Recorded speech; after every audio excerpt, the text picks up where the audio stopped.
Media ప్రతినిధులపై జరిగిన దాడి అనుకోకుండా జరిగిందని మంచు విష్ణు అన్నారు. అయితే తనకు న్యాయం చేయడానికి వచ్చిన జర్నలిస్టులపై దాడి చేయడం దురదృష్టకరమని మనోజ్ కౌంటర్ వేశారు.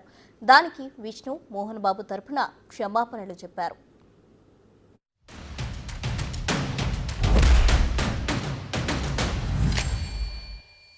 టీవీ రిపోర్టర్ ఆయనకి గాయాలు తగలడం, it is really unfortunate.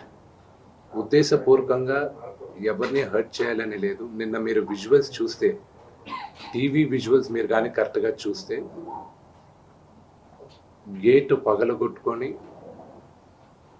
తోసుకొని gate ఎరగొట్టి లోపలికి వచ్చేటప్పటికి ఒక తండ్రిగా ఆయన రియాక్ట్ అయిన విధం చాలా తక్కువని నా భావన. కానీ ఆయన ముందుకొచ్చి మీరు విజువల్స్ కరెక్ట్గా చూసుకున్నారంటే ఆయన మీడియా వాళ్ళకి నమస్కరిస్తూ ముందుకొచ్చారు. ఆయన చేతులు జోడించి నమస్కరిస్తూ ముందుకు వస్తే ఎవరో ఒకరు ముందుకొచ్చారు, ఏదో మొహం మీద పెట్టారు. ఆ హీట్ ఆఫ్ ద మూమెంట్లో జరిగిందే కానీ ఉద్దేశపూర్వకంగా ఒక వ్యక్తిని కొట్టాలని కానీ ఒక వ్యక్తి పైన ఆగ్రహం చూపించాలని కానీ వ్యక్తిగతంగా లేదు.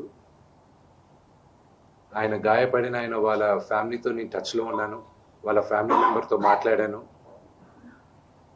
వాళ్ళకి చెప్పాల్సింది మేము చెప్పాం. We're in touch with them and it is a really unfortunate incident. I wish this did not happen. ఇది జరుగుండకూడదు. It's really unfortunate. It happen. ఇలాంటి రోజు వస్తుందని ఊహించలేదండి. నిజంగా మీడియా మిత్రులకి, ముఖ్యంగా ఇద్దరు అన్నలకి నా క్షమాపణలు. మా నాన్న తరపున, మా అన్న తరపున నేను సారీ అడుగుతున్నాను. నేను నీ తమ్ముడు అనుకోండి, మీ వాడిని అనుకోండి, మీకు నీ తోడుంటాను. మీకు ఏదున్నా నాకు ఫోన్ చేసేదానికి నేను ఎప్పుడు ఒక్క కాల్ దూరంలోనే ఉంటాను. I'll always be there to support you and your family. And I'm sorry. నా కోసం సపోర్ట్ చేసేదానికి వచ్చి మీకు ఇలా జరగడం నాకు చాలా బాధగా ఉంది.